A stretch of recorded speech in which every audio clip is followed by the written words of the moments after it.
Hi hello ಎಲ್ರಿಗೂ ನಮಸ್ಕಾರ. ಇವತ್ತು ಲಾಗ್ ಮಾಡೋದಕ್ಕೆ ಸ್ಟಾರ್ಟ್ ಮಾಡ್ಕೊಂಡೆ. ಇವತ್ತು ಬೆಳಗ್ಗೆ ಎದ್ದಿದ ತಕ್ಷಣ ಫುಡ್ ಮಾಡ್ಕೊತೀನಿ, ಬಟ್ ಅದನ್ನು ಕಂಟಿನ್ಯೂ ಮಾಡಿಕೊಂಡು ಸ್ಟಾರ್ಟ್ ಮಾಡಿಕೊಂಡೆ.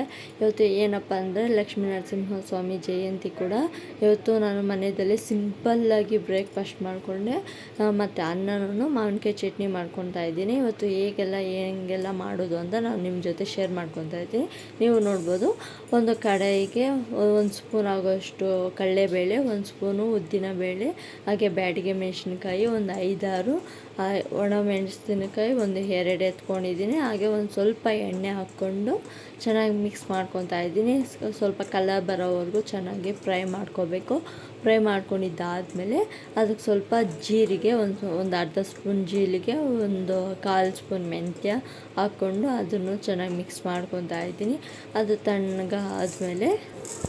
ತಣ್ಣಗಾದ್ಮೇಲೆ ಅದು ಒಂದು ಜಾರ್ಗೆ ಹಾಕ್ಕೊಂಡು ರುಬ್ಕೊಳೋದಕ್ಕೆ ರೆಡಿ ಮಾಡ್ಕೊತಾ ಇದ್ದೀನಿ. ಅದು ರುಬ್ಕೊಳೋದಕ್ಕೆ ಏನೇನೆಲ್ಲ ಬೇಕಂದ್ರೆ ಫ್ರೈ ಮಾಡಿದ್ವಲ್ಲ ಅದನ್ನೆಲ್ಲ ಹಾಕ್ಕೊಂಡು, ಮಾವಿನಕಾಯಿ ಒಂದು ಎತ್ಕೊಂಡು ಒಂದು ಪೀಸ್ ಮಾಡಿ ಇಟ್ಕೊಂಡು ಪೀಸೆಲ್ಲ ಹಾಕ್ಕೊಂಡು, ಮತ್ತು ಸ್ವಲ್ಪ ಅರ್ಧ ಕಪ್ ಆಗೋಷ್ಟು ತೆಂಗಿನಕಾಯಿ, ಒಂದು ಅರ್ಧ ಈರುಳ್ಳಿ, ಸ್ವಲ್ಪ ಕೊತ್ತಂಬರಿ ಸೊಪ್ಪು, ಮತ್ತು ಸ್ವಲ್ಪ ರುಚಿಗೆ ತಕ್ಕಷ್ಟು ಉಪ್ಪು ಹಾಕಿ, ನೀರು ಸ್ವಲ್ಪ ಹಾಕಿ ನುಣ್ಣಗೆ ತೆರಿಯಾಗಿ ರುಬ್ಕೋಬೇಕು. ರುಬ್ಕೊಂಡಿದ್ದಾದಮೇಲೆ ಅದೇ ಕಡೆಗೆ ಒಂದು 5-6 ಸ್ಪೂನ್ ಎಣ್ಣೆ, ಸ್ವಲ್ಪ ಸಾಸಿವೆ, ಜೀರಿಗೆ, ಒಣಮೆಣಸಿನಕಾಯಿ ಕೂಡ ಹಾಕ್ಕೊಂಡು ಅದು ಫ್ರೈ ಆದಮೇಲೆ ರುಬ್ಬಿರೋ ಮಾವಿನಕಾಯಿ ಚಟ್ನಿ ಮಸಾಲ ಕೂಡ ರೆಡಿ ಆಯಿತು. ಅದನ್ನು ಹಾಕ್ಕೊಂಡು ಸ್ವಲ್ಪ ಚೆನ್ನಾಗಿ ಮಿಕ್ಸ್ ಮಾಡ್ಕೋಬೇಕು. ಇದಕ್ಕೆಲ್ಲ ಸ್ವಲ್ಪ ಎಣ್ಣೆ ಜಾಸ್ತಿನೇ ಇರಬೇಕು, ಯಾಕಂದರೆ ಟೇಸ್ಟಿಯಾಗಿರುತ್ತೆ, ಸಖತ್ತಾಗಿರುತ್ತೆ. ಬಟ್ ನಾನು ಇವತ್ತು ಒಂದು ಸಲ ಟ್ರೈ ಮಾಡೋಣ ಅಂತ ಬಿಸಿ ಅನ್ನಕ್ಕೆ ಈ ಚಟ್ನಿ ಹಾಕ್ಕೊಂಡು ತಿಂತಾಯಿದ್ರೆ ತುಂಬ ಚೆನ್ನಾಗಿರುತ್ತೆ, ಸಖತ್ತಾಗಿರುತ್ತೆ. ಮತ್ತು ಅದ್ರ ಜೊತೆಗೆ ಸ್ವಲ್ಪ ತುಪ್ಪ ಹಾಕ್ಕೊಂಡ್ರೆ ಮಾತ್ರ ಸೂಪರ್ ಅಂತಲೇ ಹೇಳ್ಬೋದು. ಬಟ್ ನನಗೆ ತುಪ್ಪ ಇಷ್ಟ ಆಗಲ್ಲ, ಅದಕ್ಕೋಸ್ಕರ ಅಷ್ಟೇ. ಬಟ್ ಅನ್ನನೂ ಮತ್ತು ಮಾವಿನಕಾಯಿ ಚಟ್ನಿ ಮಾತ್ರ ಆ್ಯಡ್ ಮಾಡ್ಕೊತಾ ಇದ್ದೀನಿ. ಬಟ್ ನಮ್ಮ ಮನೆಯವ್ರಿಗೆ ಇಷ್ಟ ಆದರೆ ನಾನು ತುಪ್ಪ ಆ್ಯಡ್ ಮಾಡ್ತೀನಿ, ಬಟ್ ನನಗೆ ಇಷ್ಟ ಆಗಲ್ಲ ಅಂತ ನಾನು ಹಾಕ್ಕೊಳೋದಕ್ಕೆ ಹೋಗಲ್ಲ. ನನಗೆ ಇಷ್ಟ ಆಗೋ ರೀತಿಯಲ್ಲೇ ಮನೆಯಲ್ಲಿ ಮಾಡ್ತೀನಿ. ಬಟ್ ಮನೆಯಲ್ಲಿ ಮಾಡಬೇಕಾದ್ರೂ ಅವ್ರಿಗೆ ಇಷ್ಟವಾಗಿರೋದು ನಾನು ಮಾಡೋದಕ್ಕೆ ನಾನು ಸಿದ್ಧನೇ. ಬಟ್ ನಮ್ಮಿಷ್ಟಕ್ಕಿಂತ ಅವ್ರ ಇಷ್ಟನೇ ಇಂಪಾರ್ಟೆಂಟ್ ಅಲ್ವಾ. ಬಟ್ ಅವ್ರ ಕಷ್ಟ ಬೀಳೋರಿಗೆ ರುಚಿಯಾಗಿ ಮಾಡಿಕೊಟ್ರೆ ತುಂಬ ಖುಷಿ ಆಗುತ್ತೆ. ಬಟ್ ಅವ್ರಿಗೆ ತುಂಬ ಹ್ಯಾಪಿನೆಸ್ ಆಗಿರುತ್ತೆ.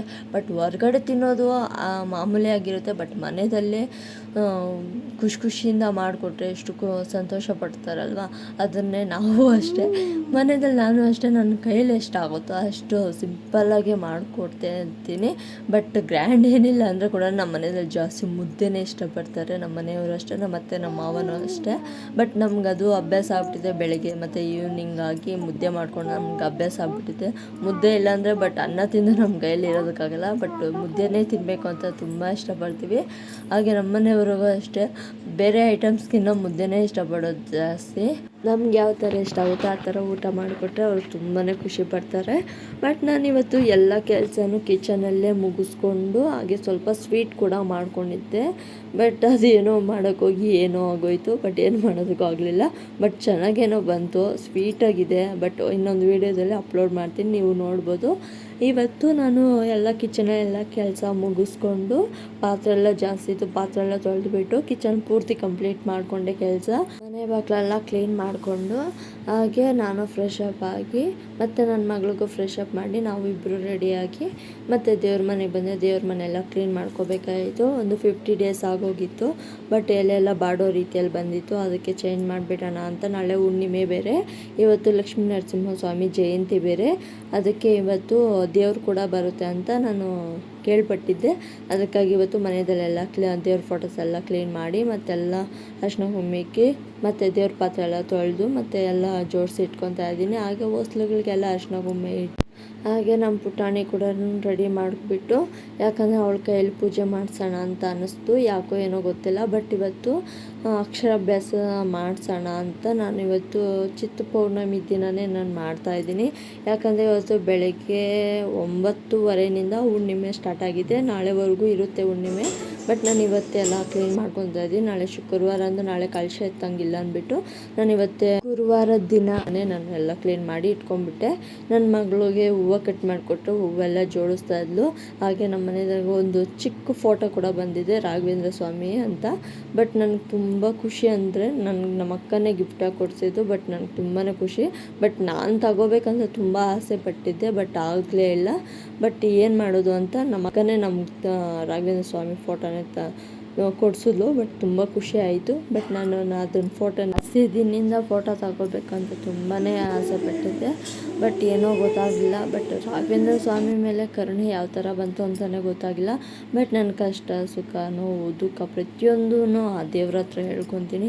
ಪ್ರತಿಯೊಂದು ಅಷ್ಟೇ ನನ್ನ ತಂದೆ ರೀತಿಯಲ್ಲೇ ಹೇಳ್ತಾರೆ ಅಂತ ಅನ್ನಿಸ್ಬಿಟ್ಟಿದೆ ನನ್ನ ಮನಸ್ಸಿಗೆ.